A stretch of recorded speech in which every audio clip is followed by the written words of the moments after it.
Jacob Bradley helps Gregory Lightoller up.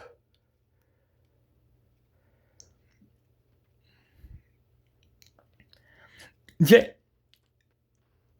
along with Colby Brackett.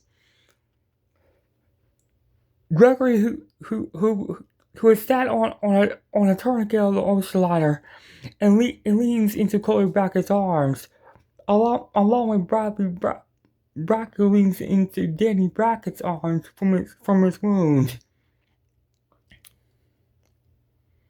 All the surviving men's group seems to be, however, in a dazed situation, unaware of the of the flames that was going around them. They just burst into the sky. However, in slow and inevitable motion, the MV Joshua Segarra had just hit the 100-year-old German mine, which blew the bow up of the ocean liner, ripping a hole underneath below the waterline, causing water to flow into the main engine room compartments. The MV Joshua Segarra had a secondary explosion which disintegrated directly behind Jacob Bradley, however missing Jacob in the process. The MV Joshua Segarra is now going down by the bow. However, the remaining surviving men who had a death so uncertain, with no rescue for the time being, stayed on the ocean liner. As the bow drops slowly into the ocean, the boy Danny Barker turns and standing up and resolve the situation, and James, who was standing alone at the bridge, was immediately noticed as adult of Dennis Barker turned around with Gregory Lightoller all of a sudden, and Jacob Bradley. Gregory points at a position on the ship radar. There's a padlock. Dude, it's a heavy-set merchant military veteran helicopter. Jake responds, "Yeah, mate. I know how to do a helicopter." Dennis looks down at his brother, Brandon Brackett, formerly known as Dayton Mitch, who had mentioned he served as a military veteran. Jacob Bradley stares directly at Gregory, and Bradley Brackett and Danny Brackett walk up onto the ocean liner bridge. Kobe enters on the opposite side of the ocean liner bridge, drops a duffel bag, and pulls out and shows some C4 connected to that he had found on the bow of the ocean liner underneath the tourniquet of the bow of the ocean liner. Then he responds, "Bro, think what I'm thinking, son?" Kobe responds, "I'll set the explosives."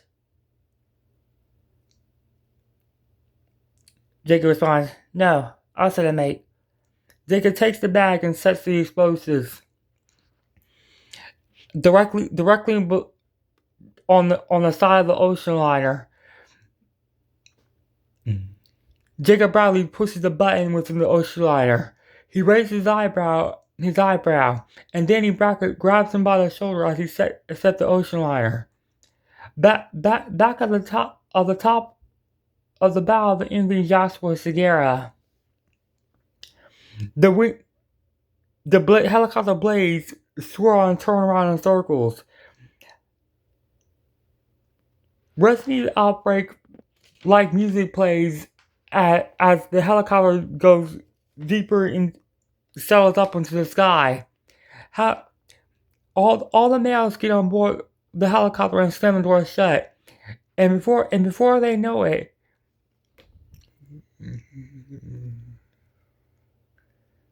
Brandon Brackett had the helicopter up into the ocean liner. up into the ocean, and which he had forced the helicopter to glide directly past the main ocean artillery.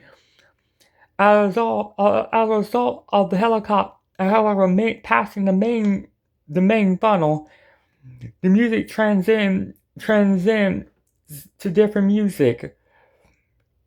The C4 hits 2-1, and the starboard side valve of the ocean liner blows up, causing the MV Joshua Scare ocean liner to blow up on the side of the starboard bow.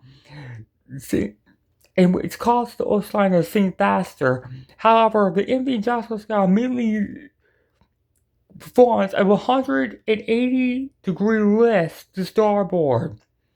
And then as a result of the situation at hand, Colby Brackett performs Def Jam cockpit back and watches as the MV Joshua Segarra capsizes in the middle of the ocean.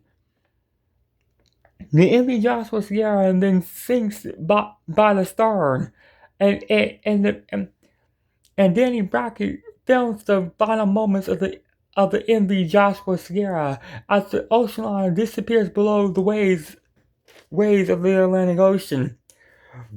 First astern, in which the propellers disappear below the waterline underwater, and then the bow, which stood directly on the top above the waves for a certain amount of time. The group filmed the final moments of the MV Joshua Segarra as the MV Joshua Segarra ocean liner took its final plunge to the bottom of the Atlantic Ocean, sinking mainly horizontal as the bow disappeared below the Atlantic Ocean waves. The waves consecutively waving over the ocean liner, and then the MV Joshua Segarra was seen one last time underwater, and with all of the lights within the MV Joshua Segarra have finally faded out, and all the lights went off inside the MV Joshua Segarra.